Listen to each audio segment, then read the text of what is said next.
మంగళవారం కుజునికి సంకేతం. కుజుడు ధరిత్రి పుత్రుడు. కుజగ్రహం భూమి పరిమాణం కన్నా దాదాపు సగం చిన్నదిగా ఉంటుంది. భూమిపై నివసించే వారికి కుజగ్రహ ప్రభావం ఎక్కువగా ఉంటుంది. కుజుడు కలహాలకు, ప్రమాదాలకు, నష్టాలకు కారకుడు. కనుకే కుజగ్రహ ప్రభావం ఉండే మంగళవారం నాడు శుభకార్యాలను సాధారణంగా తలపెట్టరు. వీటితో పాటు మరికొన్ని పనులు చేయకూడదు. మంగళవారం ఏ పనులు చేయకూడదో తాళపత్రం మీకు అందిస్తుంది. మంగళవారం రోజున గోళ్లు కత్తిరించడం, క్షవరం మొదలైన పనులు చేయకూడదు. మంగళవారం నాడు అప్పు ఇస్తే ఆ డబ్బు తిరిగి రావడం చాలా కష్టం. అప్పు తీసుకున్నట్లయితే అది అనేక బాధలకు కారణమై తీరకుండా మిగిలే ప్రమాదం ఉంది. మంగళవారం దైవ కార్యాలకు, విద్య, వైద్యపరమైన రుణాలకు ఇది వర్తించదు. మంగళవారం రోజున చాలా మంది కొత్త బట్టలు వేసుకోకూడదు కూడా. అలాగే మంగళవారం తలంటు స్నానం చేయకూడదు, శుభకరం కాదంటారు. ముఖ్యమైన ప్రయాణాలు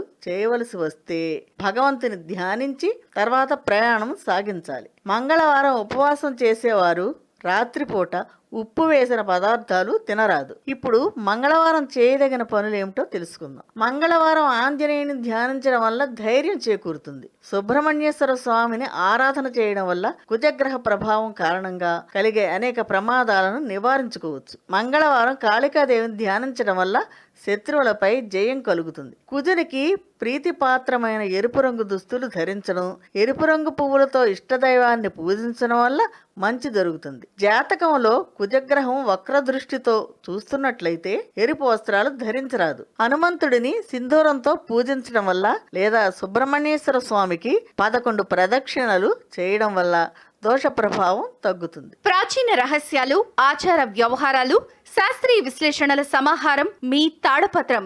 మరిన్ని వీడియోస్ కోసం సబ్స్క్రైబ్ చేసుకోండి. ధన్యవాదములు.